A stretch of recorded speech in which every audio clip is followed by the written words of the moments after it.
சற்று முன் கிடைக்கப்பெற்ற மிக மிக முக்கியமான செய்தி ஒன்று வெளியாகியிருக்கு.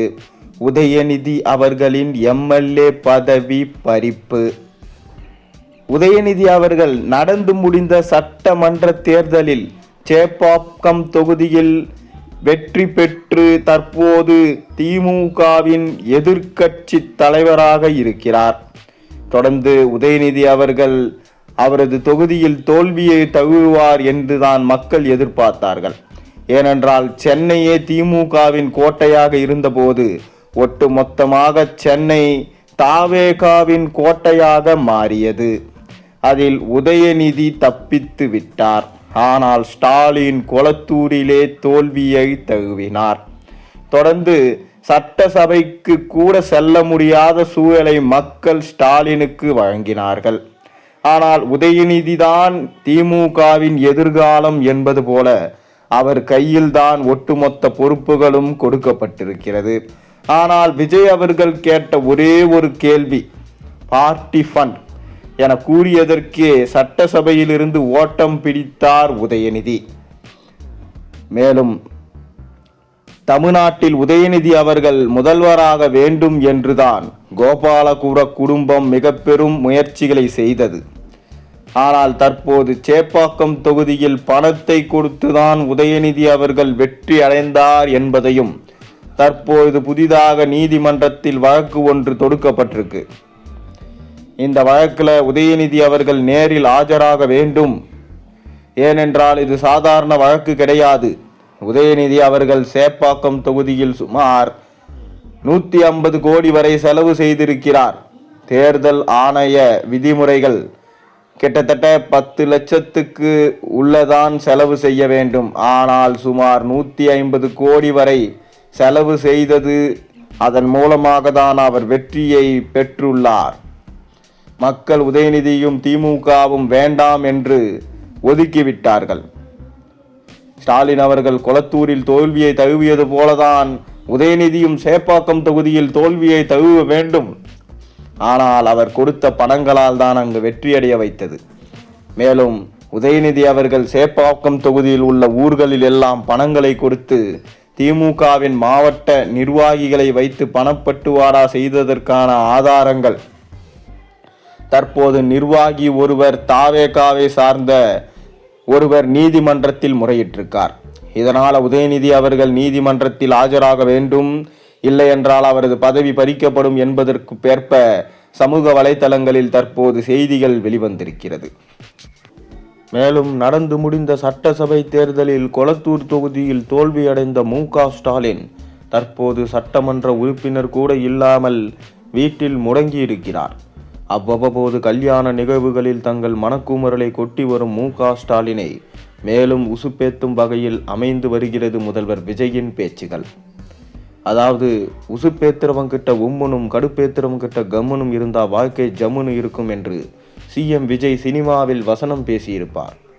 ஆனால் அரசியலில் அதற்கு நேர்மாறாக திமுகவினரை உசுப்பேத்தி கடுப்பேத்தி விட்டுட்டு உம்முன்னு ஜம்முன்னு இருக்கிறார் முதல்வர் விஜய் என்றே சொல்ல வேண்டும். அந்த வகையில் கடைசியாக சட்டசபையில் முதல்வர் விஜய் பேசிய எங்கள் அப்பாவை காணோம் என்கின்ற பேச்சு ரொம்பவே வைரலாக போனது. இந்நிலையில் அப்பாவை காணோம் என்று முதல்வர் விஜய் பேசிய பேச்சுக்கு தக்க பதிலடி கொடுக்க வேண்டும் என்றா மு.க. ஸ்டாலின் சட்டசபைக்கு செல்ல வேண்டும், அதற்கு வரும் இடைத்தேர்தலில் அவரை போட்டியிட செய்ய வேண்டும் என மு.க. ஸ்டாலின் குடும்பத்தினர் மற்றும் திமுக மூத்த நிர்வாகிகள் கங்கணம் கட்டி கொண்டு அலைகிறார்கள் என்ற தகவலும் வெளியாகியிருக்கு. மேலும் எப்படியாவது மு.க. ஸ்டாலினை வெற்றியடைய வேண்டும், அவரை வெற்றி செய்ய வையுங்கள் என சேகர்பாபுவிடம் உத்தரவிட்டிருக்கிறாராம் உதயநிதி ஸ்டாலின். மேலும் அதற்காக சில கோடிகளையும் சேகர்பாபுவை செலவு செய்ய சொல்லியிருக்கிறாராம். ஆனால் அது அனைத்துமே ஊழல் செய்து சேர்த்த பணம். இது எப்படியோ தாவேகாவின் நிர்வாகிகளுக்கு தெரிந்துவிட்டது. அதனால்தான் தொடர்ந்து அதற்கான மனுவையும் தற்போது நீதிமன்றத்தில் தாக்கல் செய்திருக்கிறார்கள். தற்போது காலியாக உள்ள சட்டமன்ற தொகுதிகளில் ஏதாவது ஒரு தொகுதியில் மு.க. ஸ்டாலினை போட்டியிட வைக்கலாம் என்றால் அதற்கு காலியாக உள்ள சட்டசபை தொகுதிகள் எதுவிலுமே திமுக வெற்றி பெறுவதற்கான வாய்ப்பே இல்லை என்கின்ற சூழல்தான் உருவாயிருக்கு. அந்த வகையில் திருச்சி கிழக்கு தொகுதியில் மு.க. ஸ்டாலின் போட்டியிடுவார் என செய்திகள் வெளியான நிலையில் அதெல்லாம் சரிப்பட்டு வராது என பின்வாங்கியிருக்கிறதாம் திமுக.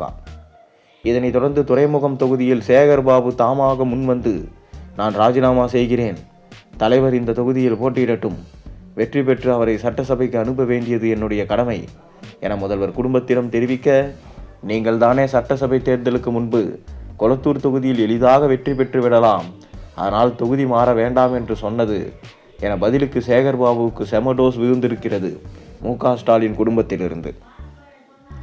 இதனைத் தொடர்ந்து சென்னையே வேண்டாம், திருவாரூர் தொகுதியில் பூண்டி கலைவாணரை ராஜினாமா செய்ய வைத்துவிட்டு அங்கே மு.க. ஸ்டாலின் போட்டியிடட்டும், டெல்டா பகுதியில் விஜய்க்கு பெருசா செல்வாக்கு இல்லை, அதனால் திருவாரூர் தொகுதியில் போட்டியிட்டால் மட்டுமே சரியாக இருக்கும், மற்றபடி சென்னை இனி நமக்கு செட் ஆகாது என்று முடிவு செய்திருக்கிறதாம் மு.க. ஸ்டாலின் குடும்பம். அந்த வகையில் ஒரு காலத்தில் சென்னை எங்கள் கோட்டை என்று கொக்கரித்து கொண்டிருந்த திமுகவை தற்போது ஓடு ஓடு ஓடு என வேட்டக்காரன் வராம்பார் என்பது போன்று சென்னையை விட்டு மொத்தமாக திமுக கூடாரத்தையும் ஓட ஓட விரட்டி கொண்டிருக்கிறார் முதல்வர் விஜய். மேலும் திமுகவுக்கு எதிராக விஜய் அவர்களது அரசியல் பயணம் திமுகவை பாதிக்காது என்று நினைச்சாங்க.